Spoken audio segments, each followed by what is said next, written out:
All right. People are complaining that I sound too muffled, so I got a mic.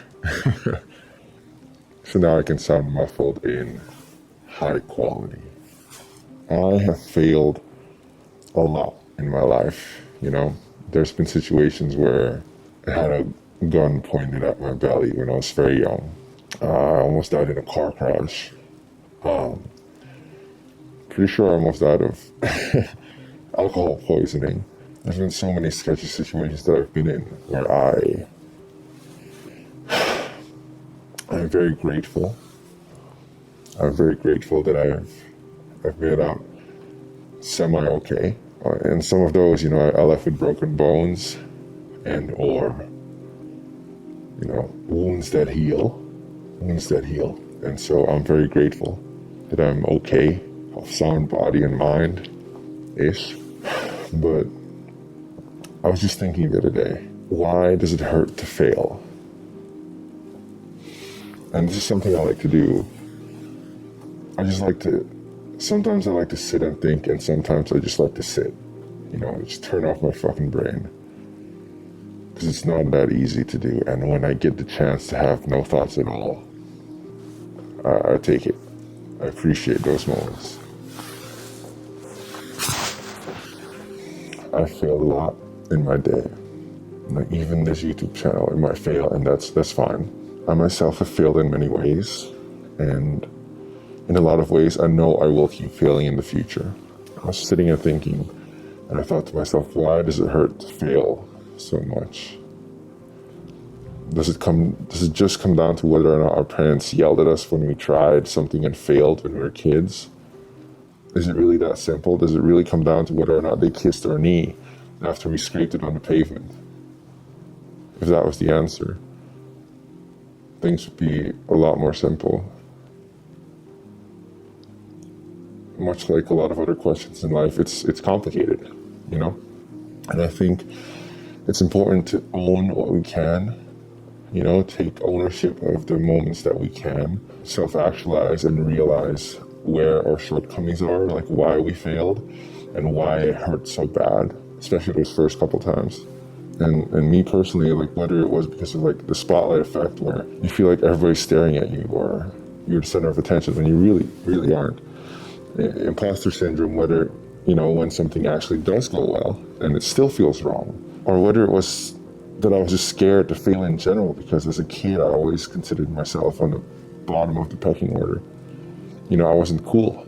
I wasn't funny. I wasn't a jock. I wasn't into sports. I hated team sports. I didn't like talking to people. I wasn't a jock. I wasn't cool. I wasn't funny. I wasn't a class clown. Fuck it, man. I wasn't even one of those cool emo people that like still hung out with other groups outside of their own and still was very liked. That wasn't me. I was so forgettable. And I always thought to myself that it's a detriment to myself. It's, if only I could be memorable. If only I could be memorable.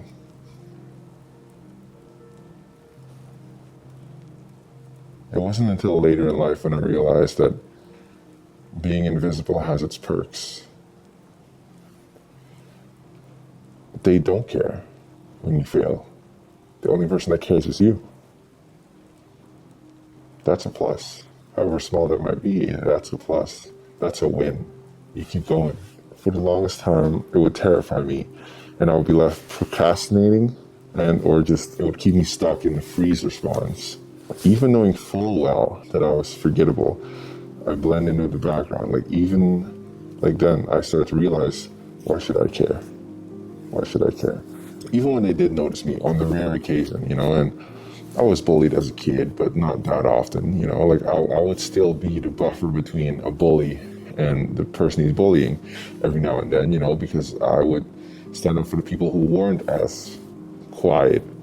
They weren't considered a quiet kid, but they were bullied because they were different or queer or a nerd or whatever, and because I wasn't that memorable, and people rarely bullied me. But when they bullied people who were, to their eyes, a lot more vulnerable and easy to pick on, then I would feel the need to step in, and then I would get bullied, of course, which was fine. I didn't mind that. But even when they did notice me and bully me, I realized that I still survived, and I may have even become a better person because of being bullied, because I realized that I could take a beating, I can survive a car crash, somebody can pull a gun on me, and I can still make it out of that situation. I can walk away with a bloody nose, broken bones, need stitches, it doesn't matter. Like, I'm still here today, proudly owning my unk status, and it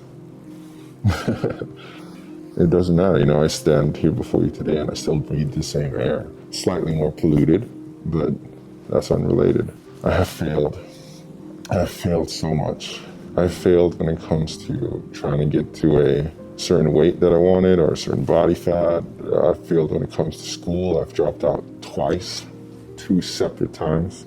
I failed when I tried to start a t-shirt company, a t-shirt brand. I failed a lot of friends. I've let a lot of people down. I failed when I tried to go sober. I failed a lot. And even through all of that, my biggest regret is not failing more. Most people on their deathbed, you ask them if they have any regrets, they always say, I wish I would have done more. I wish I could have been more myself. In some way, shape, or form, they're just saying, I wish I took more risks. I wish I did more. And I just don't want to be one of those people. So I wish I failed more, and I'm going to continue to fail more. And if there's one thing that I hope to pass on to anyone that may be watching, I know in the first video I got some comments, one from a 17-year-old kid who seemed to be in a similar situation as me. And of course, I'm much, much older. I'm quite a bit older. And I want you to know it's important to fail. It's one of the most important skills you can hone. So I would say fail as quickly and as often as possible. Like Tom Platz says, failure is the goal. Once you fail, congratulations. Now you can start growing. Just keep failing. Until you expire, until the body expires, all death is psychological.